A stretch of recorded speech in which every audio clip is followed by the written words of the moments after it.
The Fantasy Football Podcast on the Sports Gambling Podcast Network is presented by WynnBET. WynnBET is now live in Arizona, Colorado, Indiana, Louisiana, Michigan, New Jersey, New York, Tennessee, and Virginia. From boosted same-game parlays to live in-game odds, WynnBET has what you need to win.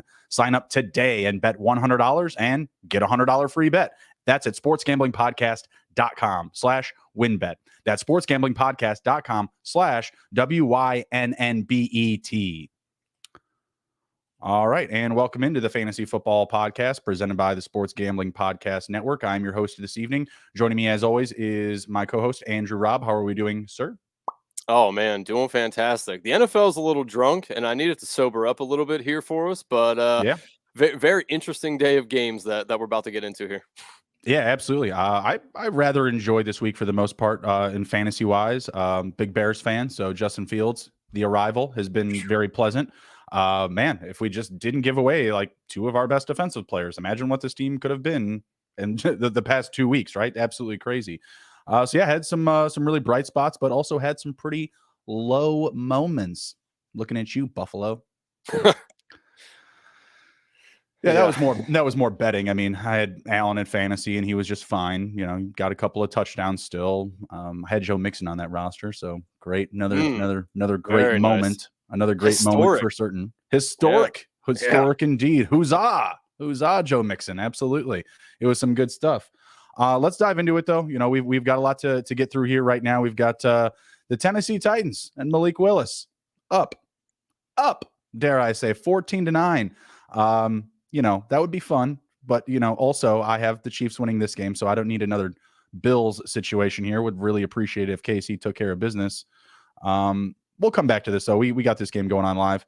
Let's where do you want to start? You want to start with the Chargers in Atlanta or Tampa and the Rams? Oh, man. You know what? Let's start at the beginning. Let's go Chargers Falcons. All right, Chargers Falcons. This was a pretty weird game. What was your big takeaways from this one? Oh, man, I'm very thankful that we put out on the waiver wire to go pick up Josh Palmer. He, in fact, was very good as their number one wide receiver. You know, man, it's funny. Atlanta just keeps hanging in these games by running the ball. They just refuse to use Kyle Pitts and Drake London. Like, why would you draft Drake London as the first receiver and then just refuse to use him? I just can't understand it. But as long as they're in games running the ball like this, Pitts and London are in big trouble. Definitely a good long-term skill set, I'd still say, for Drake London. Like, I would still say the future is pretty bright from the early starts that we saw from him. Yo, what's up? Could I ask a fantasy questions? Absolutely. Oh, sure. Yeah, let's do it. That's what we are here for. Yeah, throw it in the chat and we'll definitely get back to it. I felt like there was some points left on the table for the Chargers for certain. I mean, that weird tumble or end around for Eckler, that would have been nice. That would have been cool. But, you know, they were pretty, you know, adamant about reviewing the shit out of it. Yeah. I was like, no, don't look at it. Don't look at it. Like, you know, just let it be. That was awesome. Please. No, we got to look at it under a microscope. They found the elbow. It was down. That would have been cool. And then just the turnovers and some of the stall drives. I'm not really too worried about that. I don't think that's going to be a persistent issue for the Chargers. I felt like it was more so just being on the road, playing from behind, kind of having to be a little bit more aggressive, more early than often, rather than feeling out, you know, still a pretty soft defense at the end of the day. Not really too much for me to overreact to here. Was a pleasant to see Cordell Patterson back and doing his thing. You know, London and Pitts are still very fringe starters here. And I feel like, you know, whenever there's an opportunity to start anyone that has perceived volume from the Chargers, you're going to do it. Whether it's Palmer, I started, you know, some DeAndre Carter. He went 5 for 53, not terrible. Had a very friendly DFS value today. Maybe you were able to get some in on him.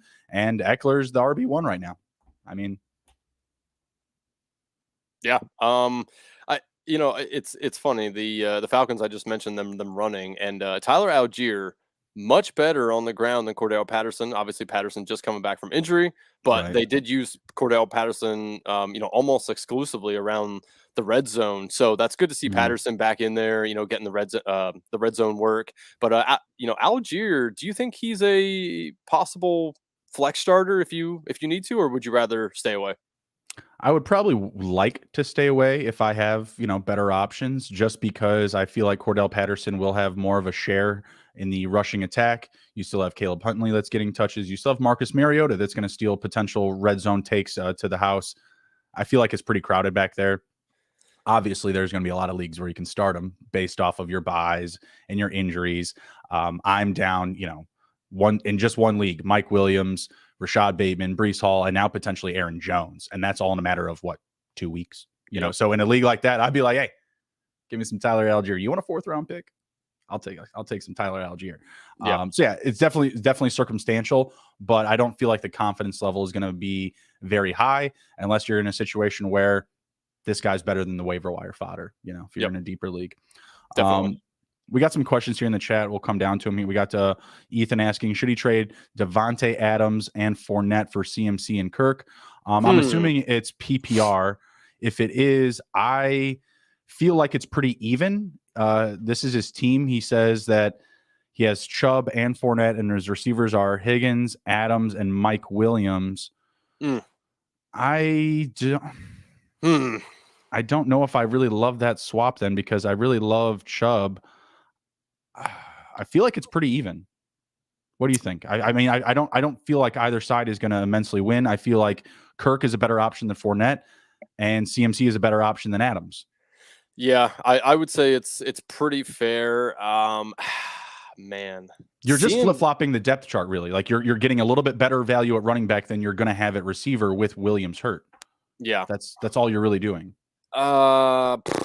Man, that is really tough. You know what? If you want to shoot for the moon, I do it just because I think CMC's ceiling is just astronomical in the Niners offense. So, if that's the case, if you're leading though, like, okay, so that's exactly let's what I was going to ask.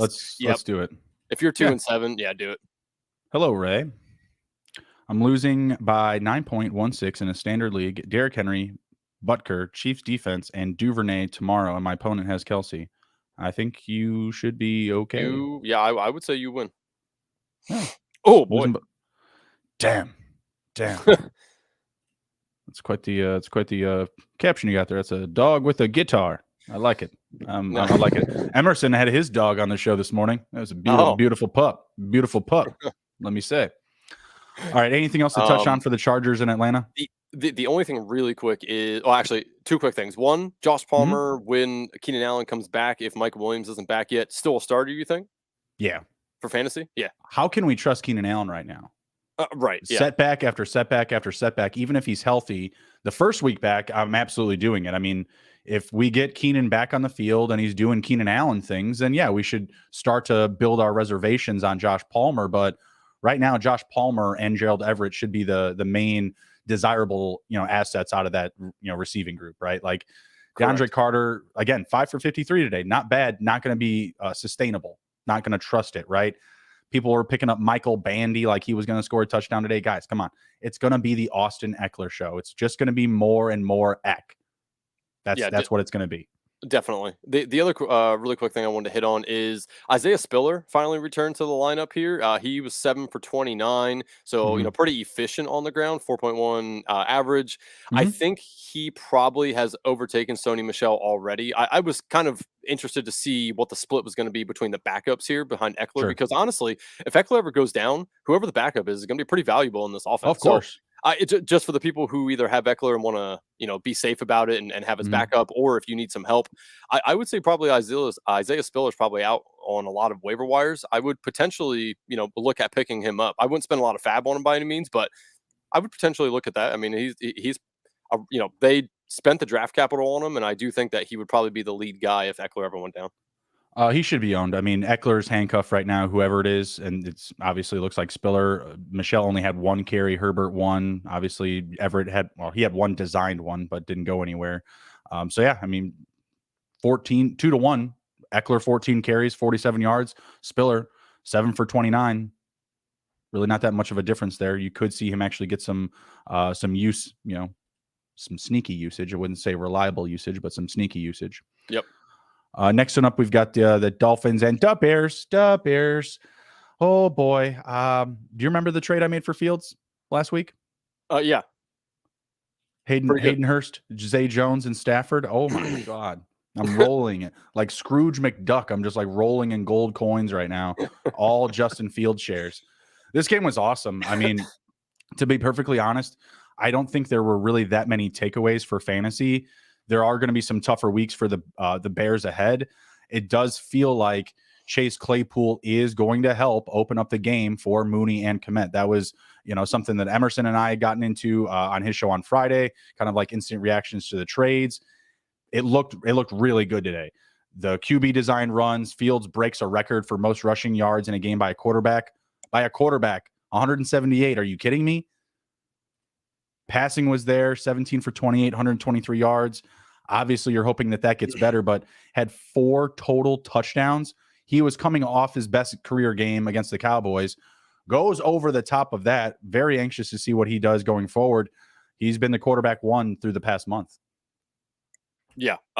Lights out. Awesome. I don't know what transitioned here where they went from just terrible to awesome. Yeah. But I'm here for it. I took a shit ton of Fields, Mooney, and Kmet in best ball. So any more of these games that they want to have, I am welcoming of that by by all accounts here. It was a great game by Justin Fields. He looked poised behind the line. And obviously the Bears line isn't fantastic, so he has to run, and organically, which obviously is, I mean, you just saw what he did today, 178 yards. That's Derrick Henry-esque numbers right there. Like, that's fantastic. So it's great to see Fields finally feeling a little comfortable back there and looking good. And so if you are you starting any of these guys moving forward? I know this game was a little different than we've seen from Mooney and Kmet. Obviously, they're way more involved here.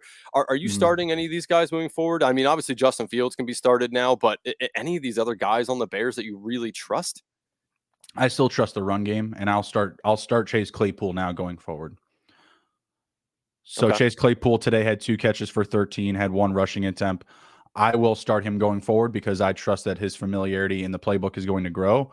On a fringe, I will start Darnell Mooney. He did have 7 catches today. Again, I think that he might be the biggest benefactor of this Claypool trade because he gets off of that, top tier exposure to the defense, right? Like, they are going to prioritize bodying up the bigger, more athletic, deep field target in Chase Claypool. And again, this has been the drum I've been banging since since the trade happened, was that should open up space. That's it. And that's all that Cole Kmet and Mooney should need. They haven't been able to have that while they're getting bodied up by, the top corners, the top safeties. Yep. Yeah, definitely. I just, the Bears scare me a little bit. They've been doing so well, and I just know that there's probably going to be a time where it takes a downturn, and I just don't want to be stuck with one of these guys on my roster during that week. I still trust the running backs a lot too. Like, Fields isn't going to break the record every week. You know what I mean? He's not going to rush for 150 yards every week. This is a big one. He's now the leading rusher at the quarterback position for rushing yards. We'll see what Lamar does this week. I think Lamar had maybe a 30 or 40-yard advantage on him. So we'll see what he does on Monday night. But yeah, Fields is looking damn good right now. Feeling really good about him, especially that trade that I made for him. I tried getting more shares of him before this game. People weren't letting him go for cheap anymore. That was over. Sung that song. Oh yeah, definitely. Yeah. The only thing, really quick, the only big takeaway I had from the Dolphins is that Jeff Wilson Jr. needs to be in your lineups going forward. I made the mistake of not starting him this week. I had actually taken him out of a few lineups. I took him out of a few lineups that I had, like, in the middle of the week. I was like, oh, it'll be fine. It's McDaniel. They know each other. They'll get him touches. And sure as shit, they did. And I pulled him. I was like, nah, he'll get 5 touches. Yeah, I didn't think he was going to be integrated so quickly. Obviously, he knows the playbook and he knows the coaches, so I understand why they were able to do so, but I didn't think it was going to happen. This is something I'm going to watch moving forward, especially next week. Mostert and Wilson, both had 9 carries. Mostert obviously had the touchdown. I don't know what to do with these two, and that's why I want to watch it next week. Like, I have Mostert in a guillotine league, and I'm very scared to start him next week because if they're just going to split work, like, I don't want to start him with somebody who's splitting. So it's going to be interesting to see. But Jeff Wilson, he looked good out there. I'll give him that. So we'll see if somebody go check your waiver wire and everything. If anybody dropped Jeff Wilson after the trade and he's still out there, definitely go pick him up. He would be a big pickup. For the passing game here, nothing really to know outside of Hill and Waddle just doing their thing. Tua still doing his thing. So, that's just business is normal for them. Yeah, absolutely. Yeah, that's why I said like that's the really only takeaway I have from Miami. Yep. Tua was great, man. I've been so wrong on Tua. Oh, me too, man. 100%. Yeah, I mean, and I don't know what I'm more wrong on. Is it Tua or is it Tyreek Hill? You know, they're in the same boat, but it's just like I everyone that told me that they were going to take Tyreek as like a top 5 receiver, I was like, you're crazy. What are you thinking? Like, it's Tua, it's not Mahomes. Like, and you weren't even taking Tyreek as a top 5 guy with Mahomes. Like, how could you say that? And it's just like, man, shout out to Mike McDaniel, shout out to the Dolphins. I'll take that one on the chin. That's tough, but it's been awesome to watch. Oh yeah. Yeah. Like, you can't really complain that much. Like, yeah, it's very exciting to watch. But yeah, I was also very, very wrong on both of them. I actually, out of everybody on the Dolphins for like best ball purposes, I drafted Jalen Waddle. That was the only one I felt confident in that he would still soak up a bunch of targets. But man, Tyreek Hill just, I don't know. I saw a thing on Twitter today and I can't remember what teams it were, but there was like, he has more receiving yards than like 5 or 6 actual teams do altogether. It's insanity right now. That's crazy. Good on him, man. They gave up a lot for him. Like if you pull that off, that's amazing. I wasn't on it. I just, man, fucking Tua causes so many fucking problems. It's funny though, because I saw a couple passes today. I'm like, there's Tua. There he is. Like, just awful passes. And I'm just like, that is what I was reading into all off season. And then just next thing you know, he bombs one down and Tyreek Hill, of course, has to come back for it. These 50-yard curls he's running, but nonetheless, he's catching them. And it's just, yeah. They're breaking records on the curl routes ran. That's a fact. That is a fact. That this will be a record that stands the test of time, I fully believe. Yep. All right, moving on to the next game, we've got the Carolina Panthers and the Cincinnati Bengals. Just an ouch fest, just a complete ouch fest. For if you started any Panthers, Donta Foreman, DJ Moore, I guess that's really it, right? I mean, Baker sighting today. Yeah, all Bakey in there. Bro, I pulled Terrace Marshall for Khalif Raymond in a league. Like, if it could go wrong today, it went wrong. Well, I guess that's not true. I did have quite a few winners, but man, this game, this one hurt. What am I talking about? I had Joe Mixon in this game. I gotta shut up. Yeah, Mixon, man. Mixon was great. Obviously, this is gonna be his best week of the season, if not his career. If you have mega depth at running back and Joe Mixon is one of them, I don't hate selling him for a king's ransom after this game. But like, what would you be looking for? A king's ransom. It's his biggest. I mean, it's his biggest game ever. If you're tossing him in dynasty, and again, this needs to be in this conversation that you have elite depth at running back, meaning you don't have guys coming back from injury. You have more than a healthy amount of runners that you can put out each week and still have bench flow and bye week flow and all of that. If you have that surplus and Mixon is a part of that surplus, yeah, I want a wide receiver 1. I want draft picks. If you're hurting at quarterback, I wouldn't mind taking on a quarterback in like a super flex format. I mean, any of that, right? I mean, you're not going to get back a running back 1, but if you got back a wide receiver 1, a high-end draft pick, or a QB 2 and picks or whatever, like I feel like that would be just fine. Yep. Yeah, definitely. He, redraft's a little different for me.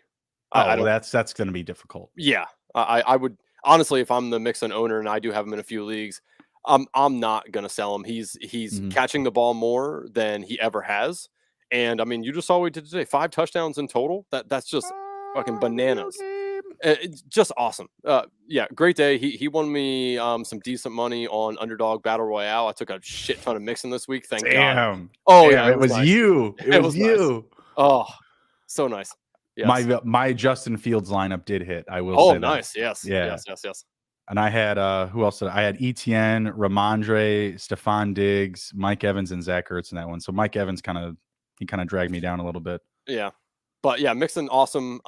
T. Higgins, still great involvement. Tyler Boyd had involvement as well. Those are the main guys you want to start. Hayden Hurst, 5 for 35. Pretty good, for the tight end landscape. I highly doubt a shit ton of people started him, but if you did, kudos to you because he did have a decent day in PPR. But yeah, I mean, not too much to hit on here. Would have liked to see Burrow get a few more touchdowns, but obviously Mixon gobbled all those up, so can't really hold that against him. And the one he threw was to Mixon too. Yeah, it was.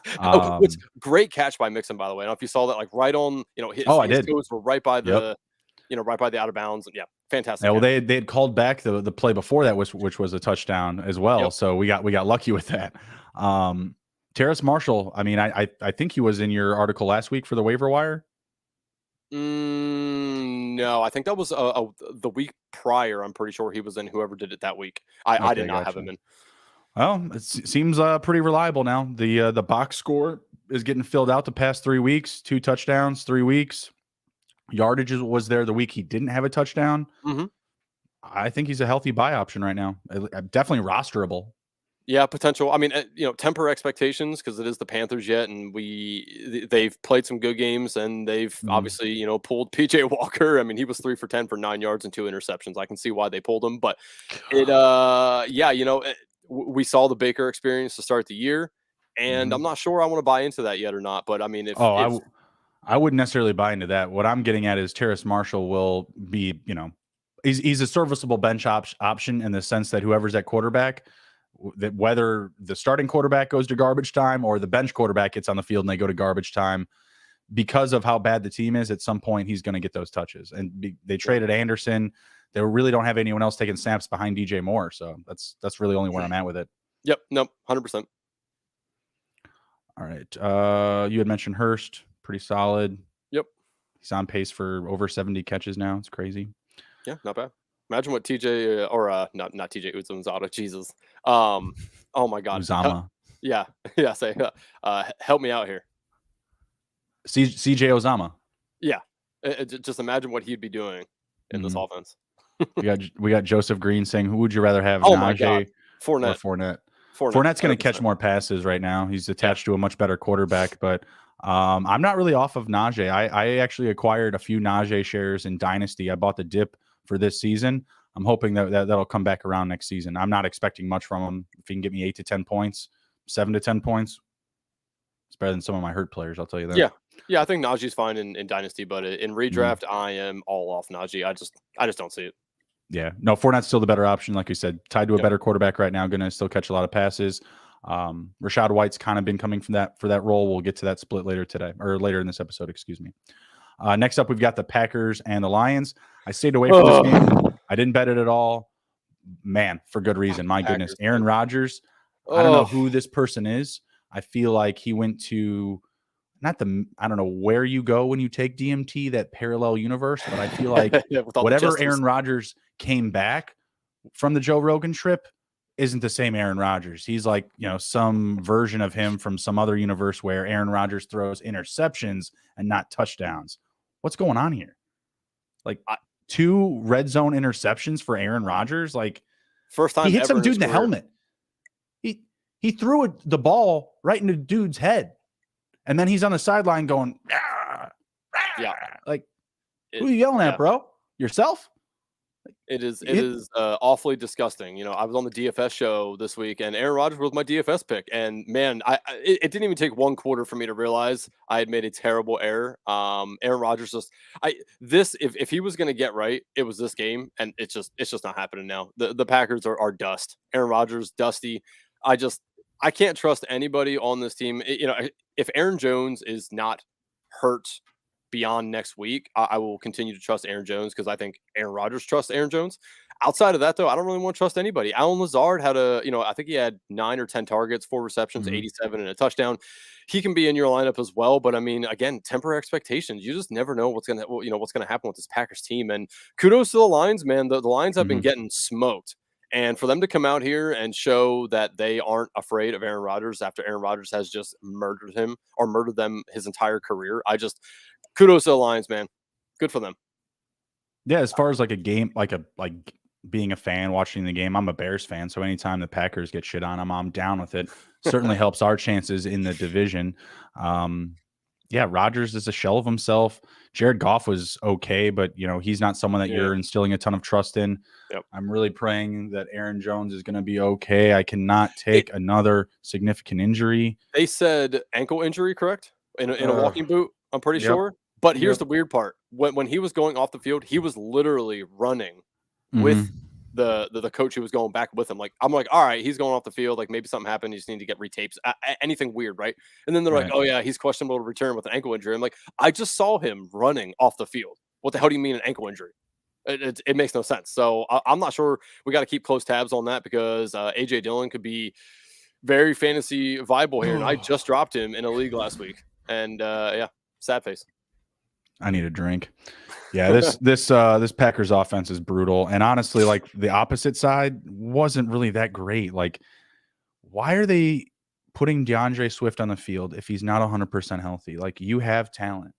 You have Amon-Ra St. Brown. You have Jamal Williams. Like, Craig Reynolds has been fine when given opportunities. Justin Jackson went 4 for 27 today. Like, I don't get it. I don't know if it's like trying to mess with the competition. You want the defense to prepare a certain way. Okay, just tell him he's going to play and then don't let him play. I don't know. Rob Tonyan, just like, you're up here one week, you're down here another week. Just like the Packers, man. That's exactly what we have to. No, the Packers have been down here for many weeks now in a row. Like, believe me, I learned my lesson. Like, stop betting on the Packers, Justin. You're a Bears fan. Why do you continue to lose money? I'm betting on this team. I don't understand. I don't get it. If you're going to lose money, just bet on the Bears. Like, just do that. It'll be way more fun. Yeah. This week was why I stayed away. I really don't have much to take away from this one other than Dillon's a huge buy candidate if Aaron Jones is out. Rodgers should be a huge dump candidate in Dynasty, pretty much all formats, but how the hell are you going to pull that off? Is there a reliable receiver behind Amon-Ra St. Brown that you trust now? No. 100% not. But Amon-Ra St. Brown is a big buy candidate for me. Their schedule in the fantasy playoffs is pretty soft.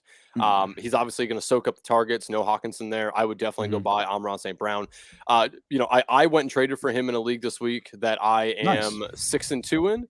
And I traded Dobbs, Deion Jackson, and Drake London for him. I like it. Yes, I like it a lot. I loved it a lot. And the dude was willing to trade him because he has no wins yet and he needed to get a win. I doubt he did that because Dubs got hurt. So thank God. Deion didn't do shit. He sure didn't do anything. No. Dinky do. Yeah. So yeah, I would go trade for him right now. Should I trade Jonathan Taylor, 12-man PPR, and I feel stuck? I also have Fournette and Keenan Allen. I'm 5-3.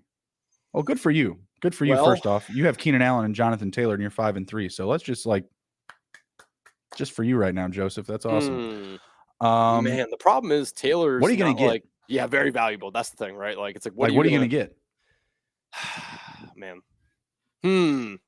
I would say yes, trade him, but I mean, it really depends on what you can get. Man, I don't even know what to tell him to go pick up. I don't. Well, you're trading a player who's injured this week, so it's going to be difficult regardless. Yeah.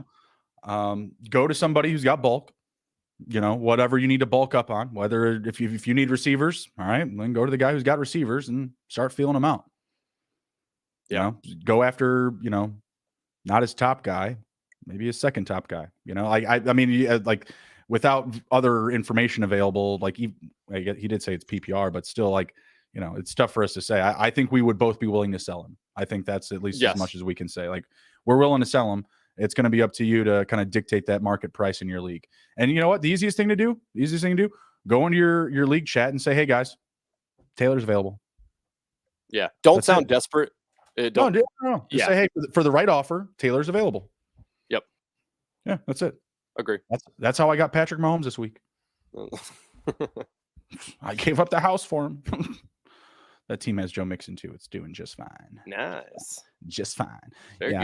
I may not win the league because Aaron Jones will be out, but this week I'll win the most points contest. In that league, we all pay $10 every week, and whoever has the most points wins $110. Oh, hell yeah. Yeah, that's what's up. Nice. I like that. That's a nice ripple for a fantasy league. It keeps you involved every week. Every single week. Last week, last year, I was so proud. I was so fucking happy. The guy in last place won it the last week of the season. Like, I wanted to give him an extra $20. You know what I mean? You just paid for your buy-in. Yep. In the last week, your team was awful all season long. But you know what? You had a great week 17, and it was a lot of fun. Yeah, definitely. I like that wrinkle a whole lot. We'll have to try and get you in next year. Hey. Next up, we got the Colts and the Patriots. Yikes. No, this was fantastic. This was something that went right for me today. Yeah. This was an absolute lock steal. I had the Patriots in DFS. Shoo. Yeah, exactly. Yeah, easy money. Thank you, Sam Ellinger. A tip of the cap, sir. I had Matthew Judon in IDP. Like, he had like 3 sacks. He blew up for a ton of production. That was awesome. He's awesome. He really is, dude. He's a fucking Tonka truck. He's amazing. Deion Jackson. First off, he's injured. And second, it wasn't what we thought it was. Unfortunate. You don't root for something like that, especially when you put him in your lineup, 5 or 6 times. Ramondre kind of came down to earth a little bit. I think it was more just the matchup. The Colts defense still pretty stifling, we'll say. Jacoby Myers, though, like 5 for 42. Is he someone that you still hold a high amount of trust in going forward? I wouldn't call it trust, but I think he's a fine person to have on your team, right? He's a fine receiver. He is the receiver on the team. Like, he's the guy. So I think he's fine to hold. I wouldn't feel confident starting him unless you really have to. But yeah, I mean, he's the one to hold, on there. Hunter Henry had a fine day too, but yeah, I mean, Jacoby Myers is fine. He's not going to have those blow up weeks where he scores 30 points. He's going to be middling for you, right? Like, he'll get you points, but don't expect him to win you the week by any means. I need him to get 13 catches every week. Okay. Well, good luck with that. Any potential buy the dip candidates for the Colts here? These are all bad numbers, bad production today. There's nothing you can really take away from it. I have to imagine that they are on the button for Nick Foles. So let's say that's the reality. Nick Foles is the quarterback next week. Who could benefit from that? Who could benefit from that change? It's probably Pittman, just because Foles is going to be like, all right, he's the guy, let me go to him. At least he's trusted in Indianapolis. So I would say Pittman could potentially be a buy low candidate. Don't give up much to get him, because obviously this offense is not so hot right now. So, but outside of that, man, there's not anybody else on this team I even want to start, including Jonathan Taylor. I really don't want to start him either. He just is. Even if Deion Jackson was healthy, I would have started him next week. I mean, I like what I've seen from him. You know what I mean? I just don't think it was a great game for either side offensively. I know I remember turning it on and looking at Stat Tracker in the first couple possessions, and like both quarterbacks hadn't made a completion through their first possessions. And it's like, all right, well, this is going to be a stinker. This is going to be a tough one. Ellinger only passed for 103 yards. Like, there's not much there. I don't think he did. I don't think he did enough to keep the job secure this week. So I'm expecting Nick Foles in week 10. If they go back to this kid, I mean, I just don't know what's in the water down there. And yeah, nothing really else to take away from the Patriots. Hunter Henry 4 for 50. Are we buying into this like it's Robert Tonyan stock, or are we just don't even bother? Yeah, I wouldn't put him in your lineup, honestly. I mean, it's so unpredictable with him. I do think your Bobby Tonyan comparison is pretty spot on, where some weeks it's going to be good, and some weeks you're probably going to get 2 for 10. It just is what it is with him. Honestly, out of both these teams, the only person I even remotely want to start is Stevenson. That's it. Oh yeah, absolutely. The last 4 weeks, and the Patriots, he was an absolute. He was that too. Yeah. Them and the Bills are like the closest to double digits as far as like average points scored. Yeah. We're gonna pay a few bills here. We'll be right back after this. Are you ready to win money and boost your odds? WynnBET is now live in Arizona, Colorado, Indiana, Louisiana, Michigan, New Jersey, New York, Tennessee, and Virginia. We're bringing the excitement of Wynn Las Vegas to online sports betting and casino play. Exclusive rewards are right at your fingertips with Wynn Rewards on WynnBET. Be on the lookout for the WynnBET Win Hour each Thursday from 5 to 6 p.m. Eastern Time. During the WynnBET Win Hour, marquee games of the week will have better odds on WynnBET, giving you a larger payout opportunity. Great promos, odds, payouts are happening right now at WynnBET. From boosted same-game parlays to live in-game odds on every major sport, WynnBET has what you need to win. Ready to play? Sign up today and receive a special offer. Bet $100, win $100. There's so much to choose from, and all you have to do is head over to sportsgamblingpodcast.com/winbet. So they know that we sent you. That's sportsgamblingpodcast.com/WYNNBET to claim your free bet today. Offer subject to change. Terms and conditions at winbet.com. Must be 21 or older and present in the state where playthrough WinBet is available. If you or someone you know has a gambling problem, please call 1-800-522-4700. All right, and we're back kicking it on the Week 9 recap and review. Next up, we've got. Why don't you take this one, bud? Vikings Commanders. No, well, you if you want to go that one, that's fine too. Do you want the Bills Jets? I don't want it, but we can talk about it. All right, let's go. So this game, total tilt fest on gambling and for fantasy a little bit here. I don't understand what's going on here. The NFL, like I said when we started the show, is that the NFL is a little drunk. I mean, in what world do the Jets without Breece Hall, starting Zach Wilson, beat Josh Allen and the Bills straight up? I mean, it makes no sense. There's a glitch in the matrix. Time travelers are fucking around with stuff that they shouldn't be fucking around with. I don't know. When I'm looking at the card, I'm going through the games. I'm trying to keep it so simple and pick my locks. So simple. This was the lock of all locks. I don't care if they played this game in New York City. I don't care if they played it in New York, Buffalo. I don't care if they played it on New York on the moon. I don't care where this game's played. The Bills should have won. I don't know what's going on with their offense, but man, just miscues that led to turnovers, multiple turnovers. What am I talking about? I mean, the Bills had this one won. I think they had at least one red zone interception, and then there was another one that was a tip ball. I'm just disappointed in these weapons behind Stephon Diggs. Like, Gabe Davis was supposed to be special. Isaiah McKenzie was supposed to be special. Like, I'm not saying that the team's getting exposed by some fashion, but why are these dudes not showing up? You know, like I started Dawson Knox this week. I'm going to win with him on my roster, but it's not because of him. you know what I mean? Like, Josh Allen didn't bury me in fantasy either, but, lost me a lot of money this week. There's nothing really to react to from the Jets here. Like, you're never starting Wilson. He barely even did anything today, even though winning the game. 154 passing yards and a touchdown. I like Michael Carter. I think he's a safe asset to start, and same with Garrett Wilson. But even James Robinson didn't give you a ton of confidence until the second half today. Maybe you're starting him as a fringe flex play going forward. But other than that, I don't think there's anyone to trust here for the Jets. And I still feel like we're going to still throw out all of our Bills. Probably unwarranted starts at this point, other than Stephon Diggs. Yeah. Like you said, Josh Allen was fine. He didn't throw any touchdowns, but he did have 2 rushing touchdowns. So obviously, that still saved his day. But very disappointed. Like, I don't know. The Bills' play calling was a little wishy-washy. Mm-hmm. I thought, it was kind of just a very bad game for them. Again, I'm not going to hold it against them. You're obviously starting your Bills. You're not going to sit them. Gabe Davis, he's the guy that this is what we have to expect from him. It's boom or bust for him, right? Like, we can't expect him to just go 6 for 50 every week or something. It's either going to be he scores 25 plus points or he scores 5. It's just, I don't know. I'm not going to hold it against him. It's hard to pick and choose what week you start him.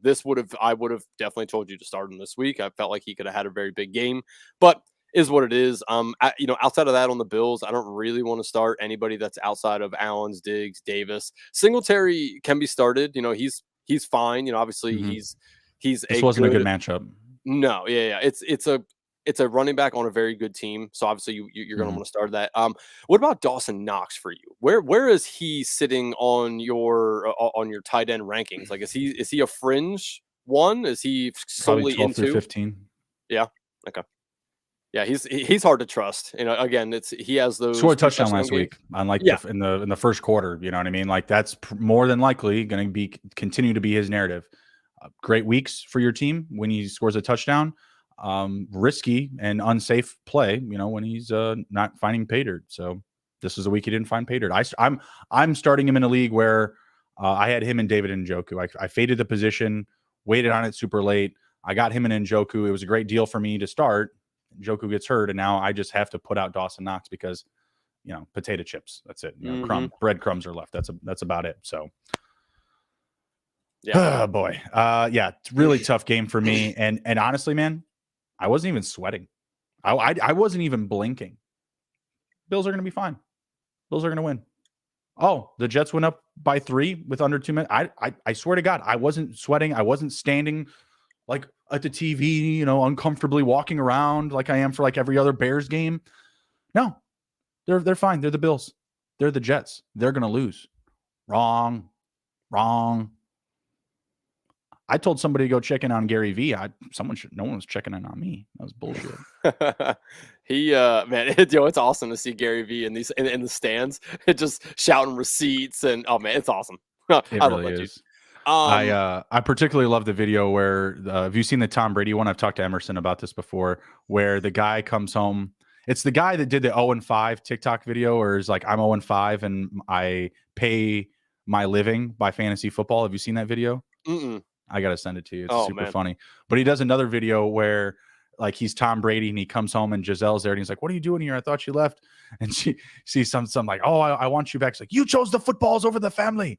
You chose the footballs over the family. And they start going into how, Eli Manning's his daddy, or Eli Manning is the new daddy of the family. And she wants to go out with Zach Wilson because the Jets are 5-2 and Tom's not a winner anymore. It's hilarious.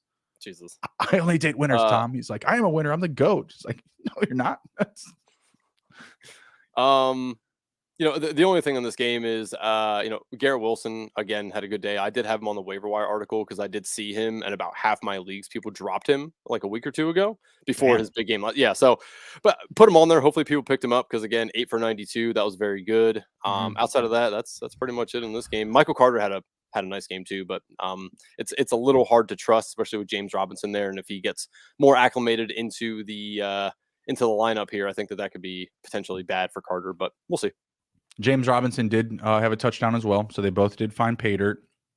I feel like they'll both be okay flex options going forward. Definitely lean in favor of Michael Carter. Yeah. All right, let you take this one as well. Commandos. Commandos, Vikings. This is another one where I was just like, I got the Vikings, and the Vikings are going to win. I don't know how it's going to happen, but they're going to win. Yep. It just ripped my heart out. Just hurt. Sure.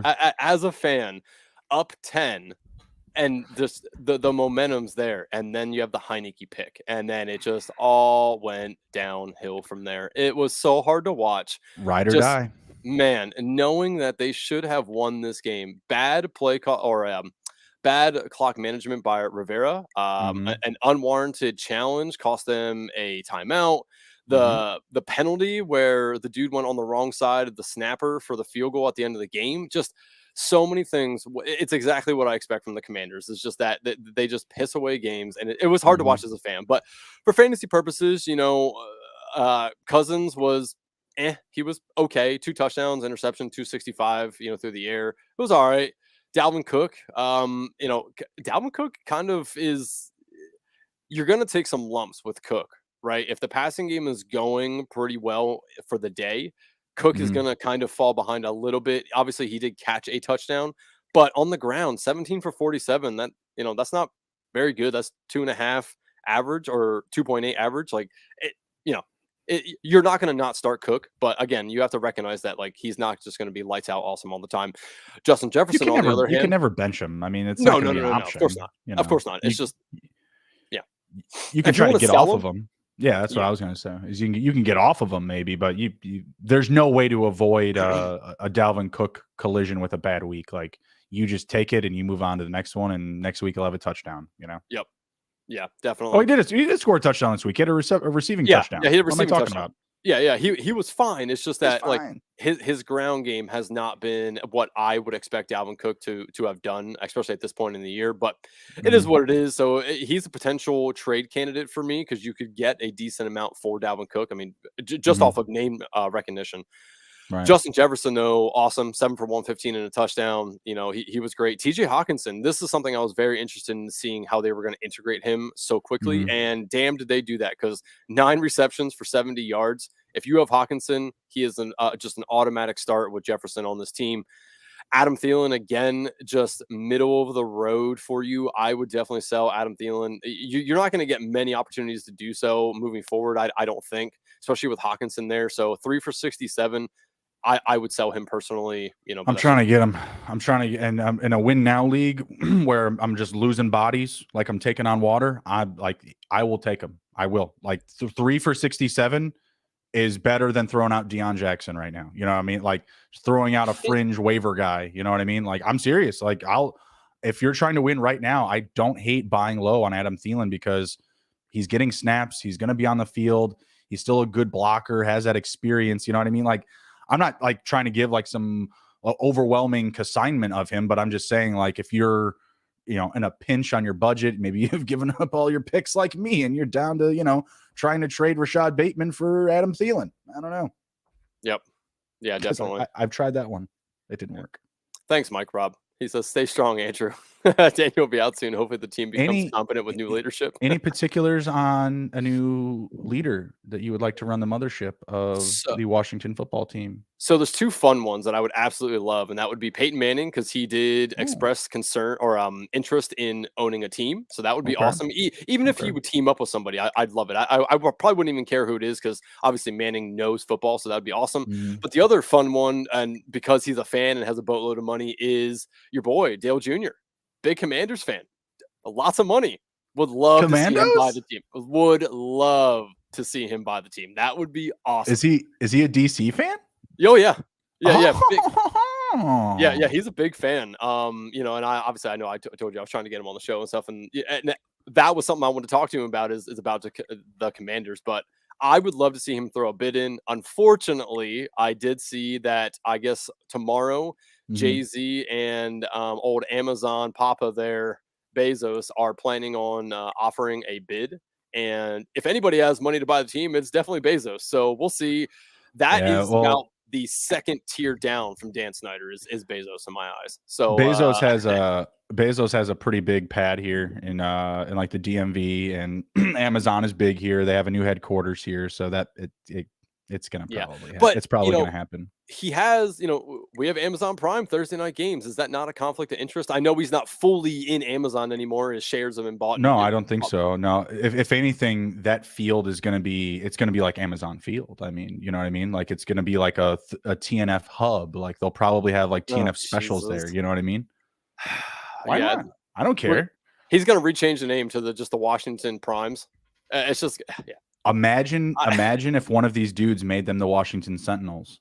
Imagine if it happened. Oh man, yeah. I mean, you know what? I'm all right with that if Keanu Reeves comes in and starts playing quarterback for us too. I mean, we do all kind of have it, right? In Heineke, he is Keanu Reeves and Alex Smith before. Like I think that they should very much try to embrace like that underdog culture. You know what I mean? Like you're not going to be able to do it with Snyder at the helm. So I mean, I just feel like doing something like that, even though it's like super corny and super kiddish, like it's also just like a very decisive turn of the page. Like we're done with that old shit. We're going to embrace like this type of, hard-nosed culture, which I really feel like they should do. Yeah. The only one real quick that I saw was, and I forget his name, or Kramer just said it because they asked me the same question when I was on the DFS show, is the guy who owns all the other DC sports, the Capitals, the Nationals, like it's the same guy. I forget what his name is, but he also said that he wouldn't mind buying the team. I mean, he owns all the other ones, so might as well buy Washington. Commanders have always had it, but yeah. So we'll see what happens with the sale. But on the fantasy side, down game from Gibson and Robinson. Robinson has just kind of been hovering around this same stat line of the past couple of games. Gibson, the little down game for Robinson him. Sucks. That's why. Because he's not very good. I feel like he needs to build up the confidence a little more. I think the shooting really did mess him up a little bit. He's thinking about it. He has to be thinking about his leg. He has to be. Maybe he is. If he is, that's fine. I mean, he's not like, I'm not saying like he's like, okay, I shouldn't say he's terrible, but he's not very good. And he's not good enough to the point where he should be the priority in the offense. Like it's just that simple. Like he should not be the priority. He should be spelling Gibson and not the other way around. And you can say whatever it is, whether it's his mental game, he's not there, he's thinking about something, or he's just not hitting that first step the right way, whatever it is. Doesn't matter what the reason is. He shouldn't be the lead dog. They shouldn't have the same amount of work. It should be a 2-1 share in favor of Gibson. I don't get it. It doesn't make sense to me. Yeah, I mean, no argument there. I do think Brian Robinson, again, in the preseason, he was very good. So I do think there's something there mentally, just with the shooting and everything, going on. I think he can right the ship, but I obviously don't think it's right now. You can't trust him in your lineups whatsoever. I did want to point out Curtis Samuel obviously had a very lucky touchdown where the ref got in the way. I would sell Curtis Samuel right now if you can, because again, Heineke's just been laser focused on Terry McLaurin. So I don't see, unless they make a switch and Howe or Wentz become a Samuel fan, like I would sell him right now to somebody. Don't even think twice about it, because this ain't going to happen again where he just has a long touchdown unless it's a broken tackle or something of that nature. So definitely sell him. Terry McLaurin, trade target for me. Again, he is very looked at by Heineke, and Heineke loves McLaurin. So he knows he can shoot it over there to McLaurin, and he's usually pretty lights out with catch and shit like that. So I would definitely buy McLaurin, sell Samuel, and the rest of the team, just good luck if you start any of the running backs. I had to start Gibson in a league this week, and I felt confident about it, actually. And, not so great. Could have been Gibson's better. Another one of those guys, to me, is like Adam Thielen. I'll buy him right now to finish out this season for sure, because I don't think I have to pay a lot for him. I don't think so either. And like I said, I just don't feel like Robinson's the better running back. I don't think he's a better player. He definitely doesn't look more explosive for sure. I really feel confident that down the stretch, the tide's going to turn in favor of Gibson, and it could be a steal for you in your leagues. I'll just leave it at that. Yep. You got one read up here, Andrew, for the merch store. I know you had a lot to share about that.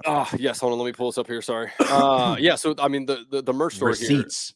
Speaking of receipts. Yeah, and I got a lot of them, believe me. I bought a lot of merch here. SGPN merch store. Get your holiday shopping done early at the SGPN merch store. SGPN gear is a perfect stocking stuffer for the DGen in your life. I really like, honestly, man, the merchandise is fantastic with SGPN. I've bought, probably at least 8 or 9 shirts now for not just me, but my son. They have youth sizes. They have toddler sizes and baby sizes. I bought him a shirt that says, "My dad can beat your dad in fantasy football." Like, he wears it to school. Like, I find it funny. Like, it's hilarious that my son is wearing degenerate shit fantasy football stuff. It's already getting him into it. So it's pretty fun. They have a great big ass. I don't know if you see the poster behind me, this draft day that Ryan, from the draft day that him and I did with the best ball. There's a large gaming mouse pad. I haven't bought it yet, but I think I'm going to. It looks just like the poster behind me. It's pretty awesome. Hats. They have mugs. There's so much stuff. I can't really just pick one.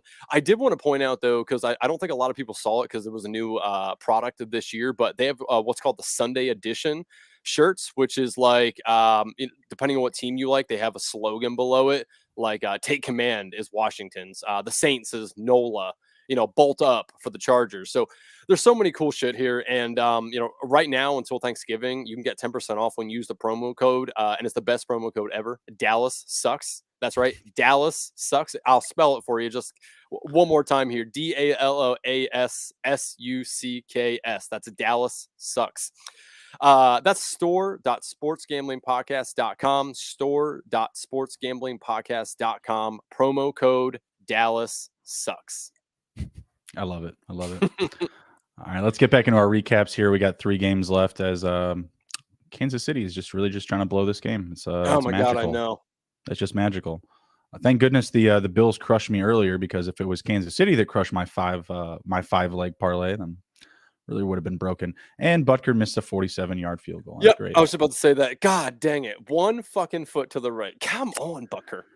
Come on, Mahomes. I just backed up the freaking Brinks truck for Mahomes this week, and he's got 1 touchdown. Are you kidding me? And an interception, no less. My God. He's getting outplayed by a kid who's 3 for 7 for 82 passing yards. Christ hell. Again, the NFL is drunk. It needs to sober up just a bit. I traded for Derrick Henry too, so I can't be that mad. I traded Chuba Hubbard, Donta Foreman, and a first for Derrick Henry. Didn't even blink. That's it. Wow, that's very good. Very good. I make good trades. Ain't gonna win me any leagues though. I swear, like this year in particular, I've made a bad trade. I traded Tyreek Hill for James Robinson, Brandon Cooks, and DJ Moore. I think I've talked to you about that one.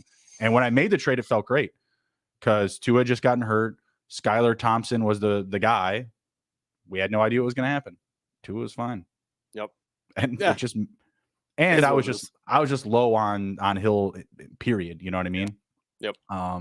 But even like little ones that I did in the offseason, like I traded Joe Burrow 2 seconds for Mahomes, Leonard Fournette, and 2 firsts. Like that, like what? I didn't know how I did that one. The Brees Hall or not the Brees Hall, but DeAndre Hopkins and Mitch Trubisky for the 101, which wound up to be Brees Hall. Like, and then I traded that Brees Hall to get Mahomes this week. Like, I mean, I don't. Yeah, not bad. Yeah, not bad. Playing chess out there. Trying to, man. I'm flying by the seat of my pants in one of these leagues. I'm just like, I'm willing to wheel and deal anything to try and bring home a ship this year, because I just know that I've given up my picks. I know that next year ain't going to be there. So just go all in. Chips in the middle of the table. All right, next game up here, like I said, we only have a few left. We got the Raiders and the Jaguars. They had us in the first half, said the Jaguars, and then they came and rolled out in the second. They had us in the first half, 20-10. And then Jaguars shut them down. 0 points in the second half for the Raiders, 17 for the Jaguars. Fantastic finish. Really a lot of good stuff to go around here. Another amazing week for Travis Etienne. He was a name that we were pounding all week for DFS. Christian Kirk was Christian Kirk. He did, what we kind of expected of him this season. Same for Devontae Adams, but other than the quarterbacks, there really wasn't that much left to be desired in this game. Specifically, Josh Jacobs, 17 for 67. The battle between Foster Moreau and Hunter Renfrow for secondary, receiver work. It's the top guns here in these offenses, and that's about it. Yeah, I don't got too much to add, really. You already hit on Travis Etienne. Just it's Etienne season, and I don't see it stopping anytime soon. They just want to run him so much and use him so much. So it's awesome. Christian Kirk found pay dirt. Great day for him. It's nice to see him get back on track a little bit here. He had a few weeks in a row of just down production. So it's nice to see him. He could potentially be a trade target. Again, I wouldn't give up too much to get him, but if somebody has a couple of, because he could have been somebody's third or fourth wide receiver, honestly, in the draft. So if you can afford to go grab him, I think this offense is going to be pretty decent to finish the season here. Trevor Lawrence is coming into his own a little bit. I think he just seems more confident behind the line here. So 6 for 53 on the ground as well. Had a couple of big runs. He had a 24-yard run. Just like his decision-making, he seems more decisive this season. Whereas last season, it just felt like he wasn't comfortable. Yeah, he wasn't comfortable in his offense. Urban Meyer was there. That's I was trying to put it nicely.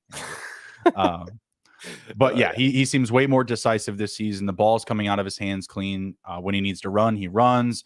He's going through his reads appropriately. Christian Kirk is taking a step forward. Honestly, for like dynasty, if you're if you're down in the dumps, if you're going to be 2-7 now, or you just have a bad record, I don't hate going after Trevor Lawrence. He's going to have Calvin Ridley and Christian Kirk in this offense next year. I'm not that high in Evan Ingram, but that body, that group of players, it's going to be pretty solid, man. Yeah, I believe so as well. Man, honestly, I don't have too much else to add to this game. It was just, it's kind of exactly what I thought it would be like. I figured, would you sell Derek Carr for Trevor Lawrence? I'd have to look at their schedules. I'm going to say yes without looking at the schedules. Schedules could turn different in my eyes because I do feel like their ceilings are roughly the same, because again, Devontae Adams is the best wide receiver on either one of these teams. So that leans me to Carr a little bit, but yeah, I mean, I would probably take Lawrence rest of the season without fully investigating the schedule. The fantasy playoff schedule was really important to me, especially if I'm going to be in if I'm in a good spot that I think I'm going to make the playoffs. I really start to look at that stuff, and I'll start to make moves, in that way. But yeah, I would probably take Lawrence over Carr rest of the season.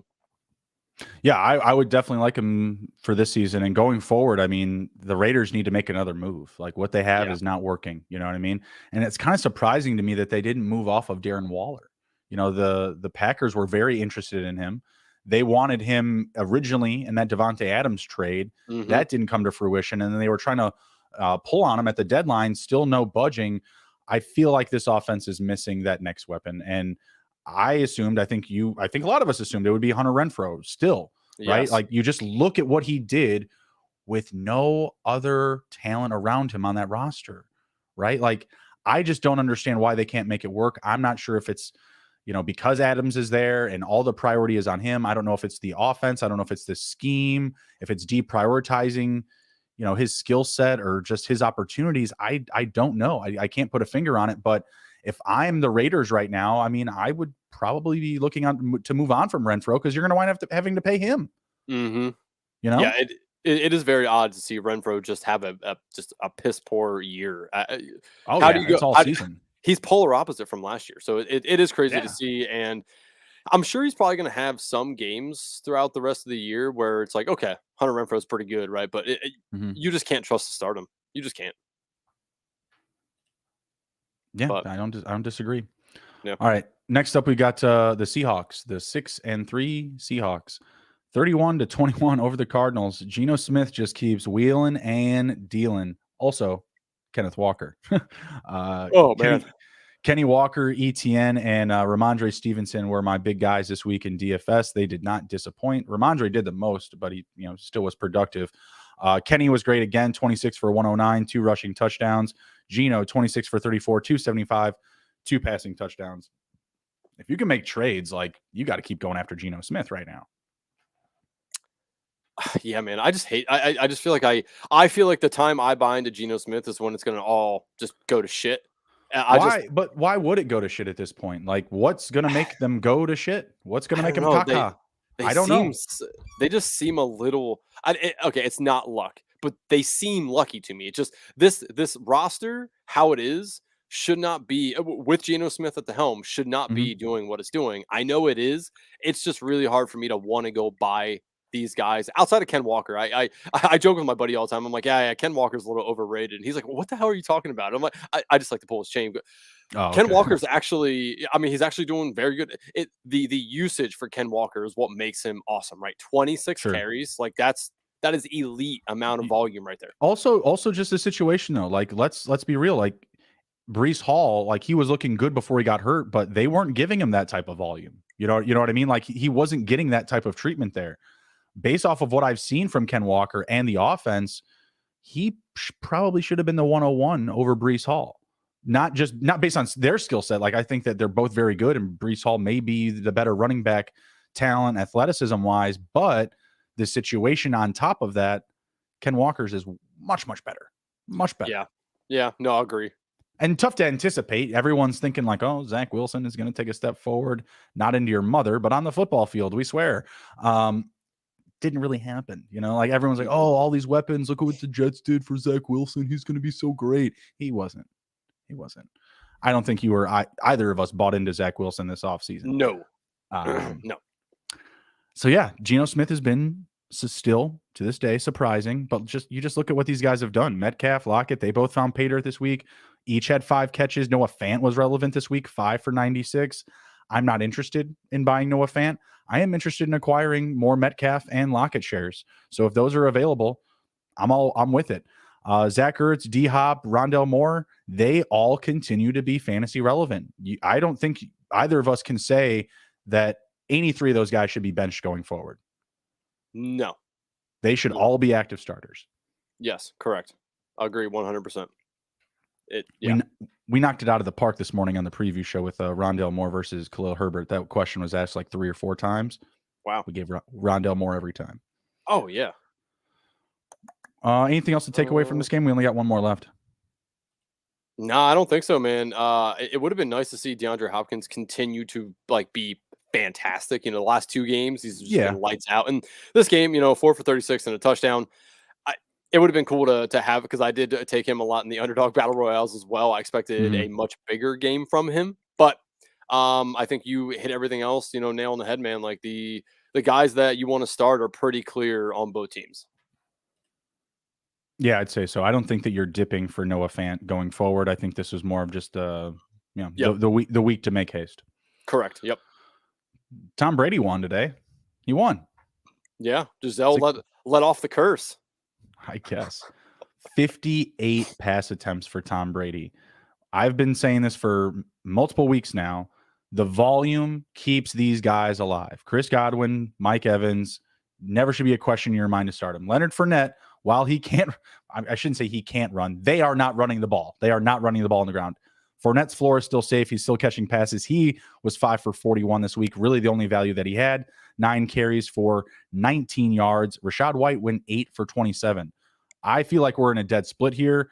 I like the idea of trying to go out and get Rachaad White because of that. He also had 3 catches, so really not that far off of Leonard Fournette. You know, in total, yeah, Fournette just barely had more touches. Was at 14 to 11, so pretty much a dead even split there. Definitely believe that Rachaad is a buy candidate. No thank you on Julio Jones, even despite the volume comment. Cade Otton seems interesting. Seems interesting. I think that he recorded their first touchdown at the tight end position this week. We're going into week 10 next week. This was the first week that a tight end for the Bucs scored a touchdown. Last year they had 11 total. Yeah. Yeah, I mean, you're 100% right. I'm pretty sure. I was trying to look to see if that's right, but I'm pretty sure it is. It was nice to see Cade Otton, 5 for 68. That's good volume for a tight end, especially if he's going to be somewhat touchdown depending. If he's going to be a guy that they're going to look to in the red zone, yeah, I mean, he could become a fantasy starter for sure. You already hit it. Like the whole thing of all this is that Tom Brady's throwing the shit out of the ball. They just want to throw the ball. And if that's going to happen, then there's going to be, at least 3 guys in this offense that you might be able to start week in and week out. Obviously, Evans and Godwin, as you said, are definitely, you don't have to think about that at all. But Otton's probably the guy that's next up that you really want to start, other than Fournette, of course. Obviously, you're probably going to start Fournette. But I love your call on Rachaad White. He was the guy I wrote about before the start of the season, how I thought that he could supplant Lenny at some point because Lenny's older. He gets banged up. They're going to want to save him for the playoffs if they're going to make it. So I do think that going to get Rachaad White right now, and you don't have to spend a lot to get him. I mean, it's not like he's had a boom game by any means. He's just becoming more and more involved. And that is somebody that you can definitely go trade for. I would probably trade like Drake London for Rachaad White. They're probably getting involved. Oh yeah, I think again. I don't think the Falcons are going. So in redraft, yeah, that's fine. But in dynasty long term, I still think I want to be on. No. Yeah. I was going to say I want to be on Drake still. Like what if Atlanta went out and got like Garoppolo in the offseason? Do you think that would make them better than they are now with their weapons?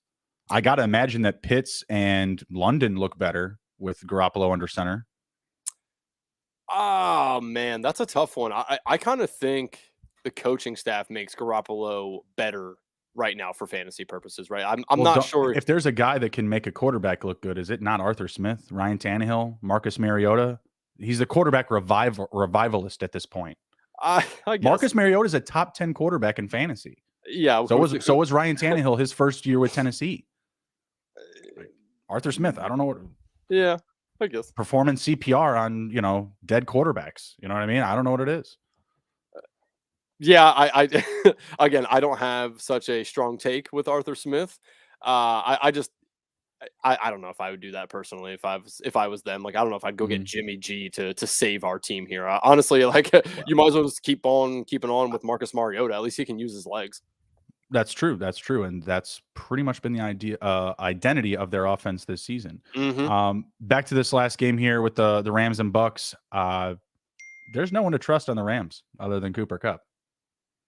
Cooper Kupp caught 8 of 13 completions. Or I'm sorry, of the 13 completions that Stafford made out of probably like 30 throws, Cooper caught 8 of them.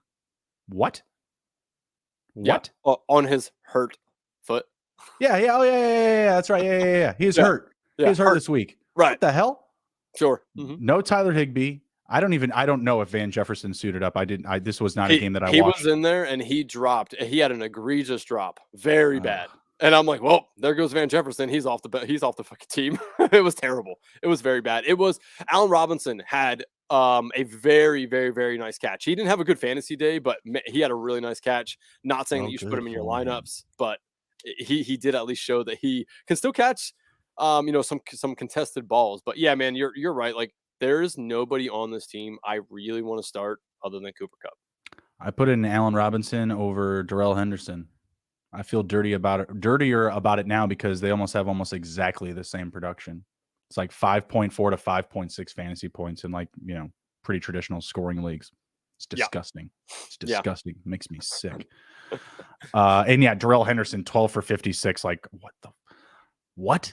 Like, I don't get either of these teams, to be perfectly honest with you. Stafford, Brady, and the Bucks. I don't get either side. I feel like neither is playing to their strengths. Even if Tom throws 58 times, like, come on, man, like he's getting up there in age. I know that narrative is beat down. I get it. Just saying, oh, he's old, so it should start to, show in his game. He should start to not look as good. But like the reps over and over and over again, I don't care how many avocado shakes you have, like eventually the arm's going to get tired, right? Like I feel like they need, like more than anything, to develop the run game right now. I don't know why it's not a bigger concentration. Yeah. I do think that the run game is stemming from the bad offensive line. Obviously, they took a tremendous hit to the offensive line multiple times, before the season even started. So right. I do think that is obviously not helping the run game, but the run game has just been abysmal. And as long as Tom Brady's doing this, man, like how long do you honestly think Tom Brady can continue to throw this 50 plus times? Like, is this just going to be a week in and week out thing until his arm falls off? I hope it does. I don't hope his arm falls off, but I hope he just keeps going and going and going. I'm team Tom. Like I don't know where the sentiment came from that, because you see stuff on like social media, like Tom somehow like the bad person in this like relationship. Like I don't get all that. I feel kind of bad for him if anything. So I'd like to see him win a Super Bowl. I don't even care. Oh man, go do it, Tom. If they win a Super Bowl, I will be shocked. Oh, I would be too. Yeah, that's why I want to see it. If you want me, you will need ring number 8. Yeah. Oh, that would be hilarious. Oh no, I would love to see Tom just tuned up on some tequila and Tampa again. Jesus. That would be amazing. That would be great. Drunk Tom was fun. I will fully admit. Minus throwing the Lombardi trophy. All right, man. Just to cool it on that a little bit.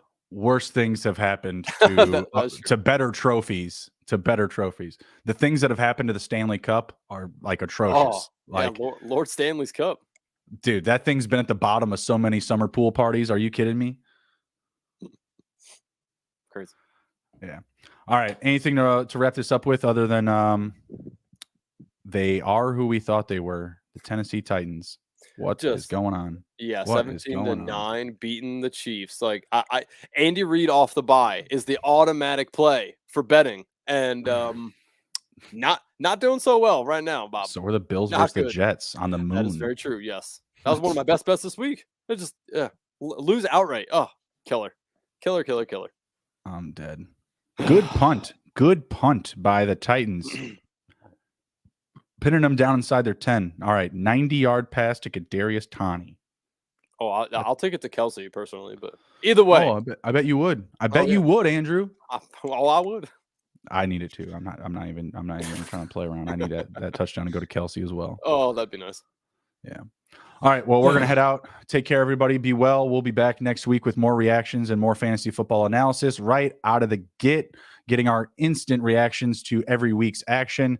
We also pulled our winner, and he did respond. He responded right away. Yeah, pretty happy about that.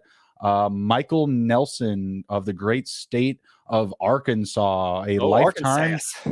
Yeah, that's right. A lifetime 49ers fan, no less. That's the way we like to get it done. Awesome. So yeah, awesome. Michael Nelson going to be getting a free Deebo Samuel jersey and also getting $50 to our merch store. We're very excited.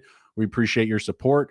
And once we have our updated jersey for the next giveaway, we will get that out there, and we will continue to do that going forward. So be sure to like all the videos, be sure to leave a comment and subscribe to the channel so you can also be entered as well. Exactly.